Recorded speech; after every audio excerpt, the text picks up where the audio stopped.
Hi കൂട്ടുകാരെ, ഞാനിങ്ങനെ ഇരുന്നപ്പോൾ ചിന്തിക്കുകയായിരുന്നേ നമ്മുടെയൊക്കെ വിശ്വാസത്തെപ്പറ്റി. നമ്മൾ ഒരു മനുഷ്യനെ വിശ്വസിക്കുന്നുണ്ടെങ്കിൽ അവർ ശരിക്കും എത്രമാത്രം നമ്മുടെ അടുത്ത് ട്രാൻസ്പെറൻ്റ് ആകുന്നോ, അവരുടെ ജീവിതം എത്രമാത്രം നമ്മളിലോട്ട് ആഴ്ന്നിറങ്ങി വരുന്നോ അതിനനുസരിച്ചായിരിക്കും വിശ്വാസം എന്ന് പറയുന്നത്. അവർ നമ്മളിൽ നിന്ന് എന്തൊക്കെ കാര്യങ്ങൾ ഒളിക്കുന്നു എന്നതിനനുസരിച്ച് വിശ്വാസം കുറഞ്ഞു വരും. അതുപോലെ തന്നെയാണ് നമുക്കും. നമ്മൾ എത്രമാത്രം ഒരു വ്യക്തിയോട് ട്രാൻസ്പെറൻ്റായി അല്ലെങ്കിൽ എത്രമാത്രം നമ്മൾ ഒരു വ്യക്തിയോട് ഓപ്പണായി ഇരിക്കുന്നുവോ അതിനനുസരിച്ച് അവർക്ക് നമ്മിലുള്ള വിശ്വാസം കൂടും. നമ്മൾ ഓരോ കാര്യങ്ങൾ ഒളിക്കുന്നതിനനുസരിച്ച് അല്ലെങ്കിൽ നമ്മുടെയും അവരുടെയും ഇടയിൽ ഒരു മറ വരുന്നതനുസരിച്ച് വിശ്വാസം കുറഞ്ഞു വരും. പിന്നീട് അത് ഇല്ലാതായിത്തീരും. അതുകൊണ്ട് എൻ്റെ പ്രിയ സുഹൃത്തുക്കളെ, നമ്മൾ ആരെങ്കിലും വിശ്വസിക്കുന്നുണ്ടെങ്കിൽ നമ്മൾ അവരിൽ ട്രാൻസ്പെറൻ്റ് ആയിരിക്കുക, അല്ലെങ്കിൽ നമ്മൾ അവരിൽ ഓപ്പൺ ആയിരിക്കുക.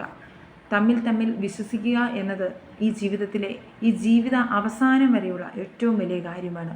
നമ്മളെ വിശ്വസിക്കാൻ ഒരാൾ ഉണ്ടായിരിക്കുക എന്നത്, അല്ലെങ്കിൽ നമുക്ക് വിശ്വസിക്കാൻ ഒരാൾ ഉണ്ടായിരിക്കുക എന്നത് ഈ ജീവിതത്തിലെ ഏറ്റവും വലിയ കാര്യമായിട്ട് ഞാൻ കാണുന്നു.